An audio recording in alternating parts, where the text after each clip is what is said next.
Question number 21 क्या बोल रहा है? Particle is displaced from a position 2i minus J plus K metre to the another position, इस position तक गया under the action of the force, force भी हमें दिया हुआ है, work done by the force हमसे पूछ रहा है। तो इनिशियल पोजीशन वेक्टर क्या था पार्टिकल का? r1 वेक्टर, इसको नाम दे देते हैं, वो था 2i cap minus j cap plus के कैप, 2i कैप माइनस जे के प्लस के कैप।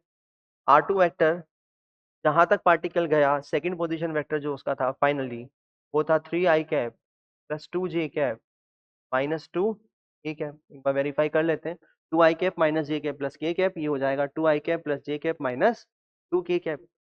तो r वेक्टर जो आया इसका डिस्प्लेसमेंट वेक्टर, वो आया r2 vector minus r1 vector, r2 vector minus r1 vector, r2 vector minus r1 vector. r2 vector ये रहा, r1 वेक्टर ये रहा। तो r2 वेक्टर कितना है? 3i cap plus 2j cap minus 2 के कैप माइनस r1 वेक्टर कितना? 2i cap minus j cap plus के कैप। तो r वेक्टर कितना हो गया? r वेक्टर हो गया 3 माइनस 2, ये हो जाएगा i cap r vector. r vector is equal to 3 minus 2 यानी कि i cap minus j cap, sorry minus 3j cap, minus minus minus plus plus 3j cap, और ये हो जाएगा माइनस 3 के कैप। ठीक है, तो r2 vector minus r1 vector किया तो क्या मिला? i cap minus, sorry I cap plus 3j cap, फिर मिला मेरे को plus, sorry minus 3k cap. चलिए, तो इससे work done by the force कितना आ जाएगा? Work done by the force आ जाएगा F vector dot S vector. F vector की वैल्यू कितनी? F वेक्टर की वैल्यू है, ये रहा फोर्स, ये है कितना? 2i cap. हो यहाँ पर गड़बड़ हो गई।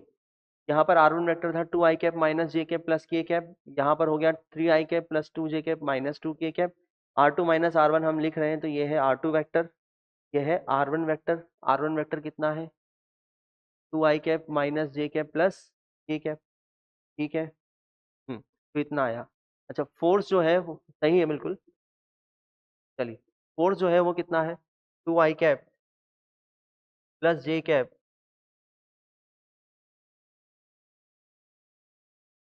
2i कैप प्लस जे कैप माइनस के कैप डॉट एस वेक्टर कितना आया? i cap plus 3j cap minus 3k cap. ठीक, तो रिजल्ट कितना आ जाएगा? 2 प्लस 3 प्लस 3, 2 प्लस 3 प्लस 3, तो कितना हो जाएगा ये? 8। तो work done by the force कितना आ जाएगा यहाँ पर? 8 फुल आंसर आ जाएगा।